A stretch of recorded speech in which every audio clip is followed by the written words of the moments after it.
balance point between a handy sun and its nearest useful planet. The largest of a string of mining stations that make up this small region of space, a region touched by the reaching hand of Teixcalaanli, but not yet subject to the weight of it. The shuttle spits itself from the station's spoke, travels a few hours' distance to the waiting gold-and-gray metallic hulk of the warship, deposits its cargo, one human woman, some luggage, some instructions, and comes back again unharmed. By the time it has returned, Ascension's red harvest has begun ponderously to move on a vector toward the center of Teixcalaanli, still subject to sublight physics. It will be visible from LaSalle for a day and a half yet, shrinking slowly to a pinpoint of brightness, and then winking out. Daj Taratz, the LaSalle counselor for the miners, watches that retreating shape, the vast slumbering menace of it, hanging like a weight and eating up half the horizons visible from the viewport of the LaSalle Council meeting room.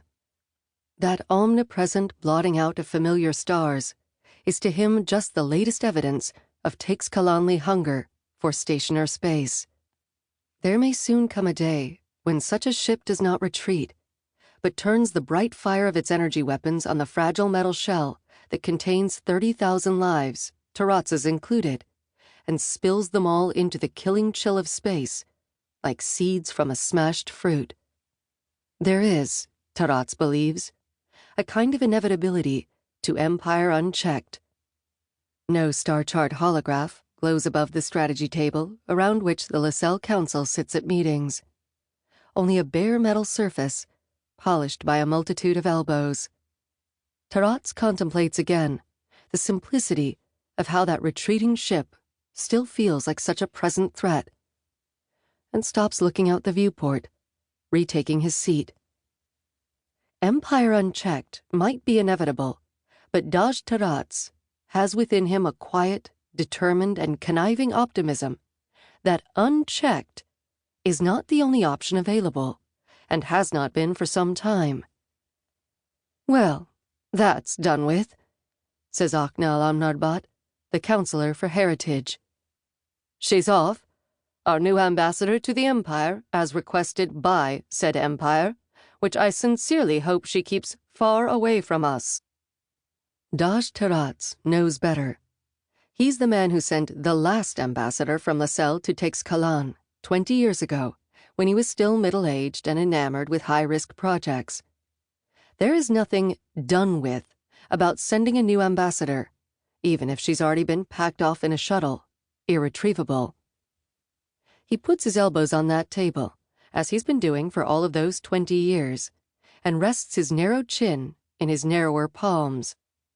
"It would have been better," he says, "if we could have sent her with an Imigo that wasn't 15 years out of date, for her sake and ours."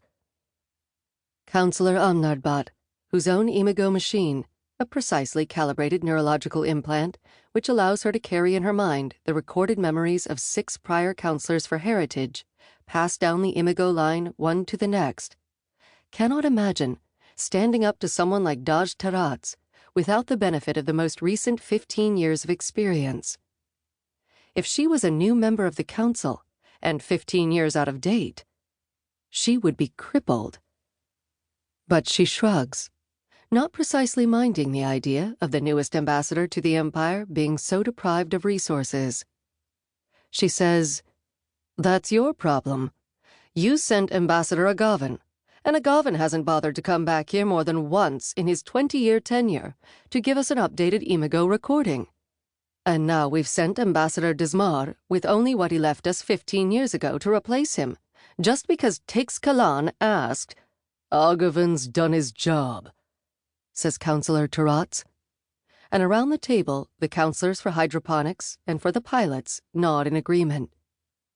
The job Ambassador Agavin has done is keeping LaSalle Station and all the rest of the little stations in their sector from being easy prey to a Teixcalaanli expansionist agenda. And in return for this, they have collectively agreed to ignore his shortcomings. Now that Teixcalaanli has abruptly demanded a new ambassador without explaining what has become of the old one, most of the council are delaying an accounting.